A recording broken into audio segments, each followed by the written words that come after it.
Hey, it's SickBoy from the Gaminganarchist Collective, and welcome to the Anarchic Eye for the 25th of October 2013.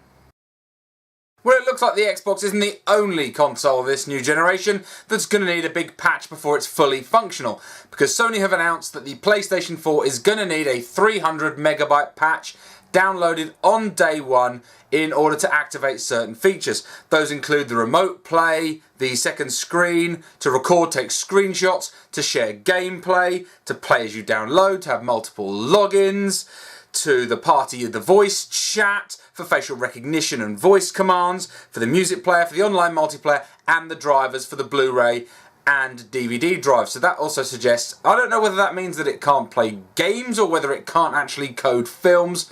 Don't know, but this is a new update to the firmware. Deep joy, so expect a lot of kids around Christmas running around trying to download stuff. Marvellous. Well, the CEO of Deep Silver has announced a couple of things that make me very, very happy and are a very positive sign when it comes to gamers. Now, Deep Silver has been publishing, they've been growing quite a lot as a publisher lately. They bought a fair number of THQ's licenses, including Saints Row, and also the Metro series. Now, they got a bit lambasted for their pre-order DLC, which was a hangover from THQ. So, as I said, we'll see how they evolve as they continue to grow as a publisher, as I've mentioned in previous videos. Now, their CEO has come out and said two things that I think all gamers should be celebrating.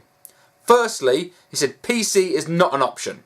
It's not an optional, as in it's not an optional format. You have to release on PC. PC is a preferred format. It doesn't actually matter that there's issues with piracy and what have you. You should be looking to release on all platforms, not parking PC in the background and concentrating on console sales. I think that is fantastic news to hear them be so positive about cross-functional formatting. I think it's great. I'm really happy to hear that. And also, then asked about DRM. What's their best word? DRM policy. And they've said that the idea of things like Uplay, they're not going to go that route. They don't like that route. They think DRM is crippling. They don't like it. They see it doesn't work. And they said, what do you do about piracy? You said, you just don't. You don't put measures in place to stop piracy. What you do is make good games, make the games worth the money, and people will pay it. I am so glad to hear a publisher say this. CD Projekt Red have said something very similar with their Witcher games, where they don't give a monkeys about piracy. And a bit more about them in a minute. But Deep Silver have come out and just said, we're not going to put any anti-piracy measures in place. We want to make good games, and if you like them, you'll buy them. Fantastic news. As I said, CD Projekt Red time. Now, it is their 6th anniversary since releasing The Witcher 1, which I have to say was a superb PC game. Absolutely loved it. Loved it. Loved the Witcher series. Anyway, they have announced that on their 6th birthday, they have hit 6 million units sold for their games. That being the Witcher franchise. That being Witcher 1 and the Extended Edition, and Witcher 2, the Extended Edition as well, which came out on the Xbox as well as on the PC. They've made 6 million sales. That, to them, is a cause for celebration after 6 years of selling these games. Okay? 1 million titles sold a year is enough to make CD Projekt Red profitable for 3 AAA titles. In fact, only 2 AAA titles, sorry, because they've paid their development costs into Witcher 3, which will be coming out next year. So by the time 7 years will come around, they'll have another big boost in sales, because I'm sure Witcher 3 will be successful. Again, a company that has no issues or qualms when it comes to hampering the consumer because of fear of piracy. They do their things right. And they've shown that you can make AAA, high-quality games. I deny anybody who can turn around and say that The Witcher as an RPG is not a high-quality RPG product. It is not a AAA experience. And 6 million sales over the entire franchise's life cycle to date is their cause for celebration. Bear that in mind. Companies like Square Enix, who need 7 million units to make a game profitable. Guys, look at your competition. Look at the upcoming companies. Look at CD Projekt Red. Look at Deep Silver. Look how they are growing while you are lying bloated and struggling to get back into the water. According to Willard Foxton from the Telegraph newspaper in the UK, coders are exceptionally dull weirdos. This is coming on the back of the UK government saying that they want to teach coding in schools because it's an important skill.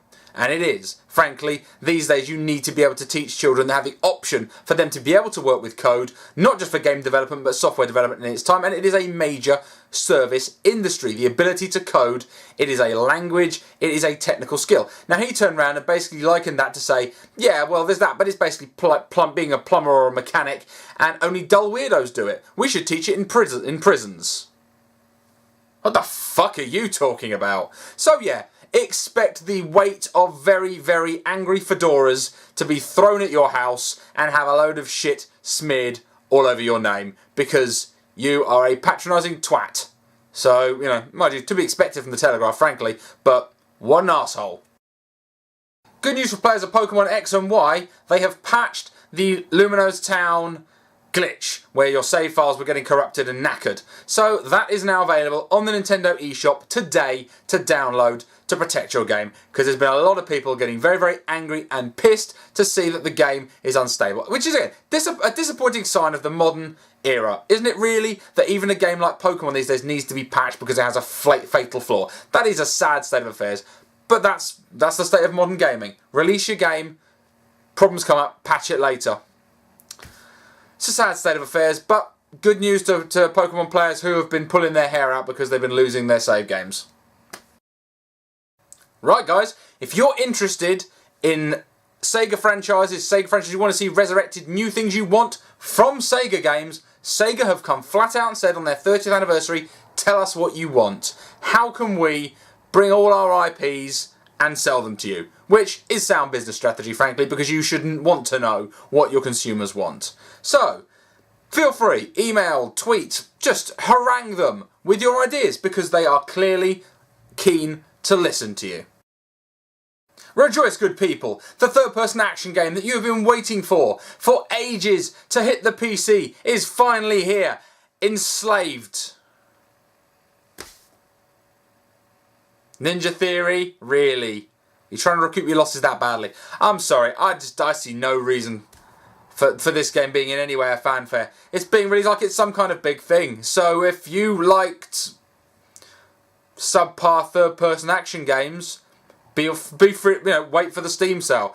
Don't buy this thing full price. Jesus Christ, it didn't sell the first time round, and now it's on Steam and PSN. So, yay!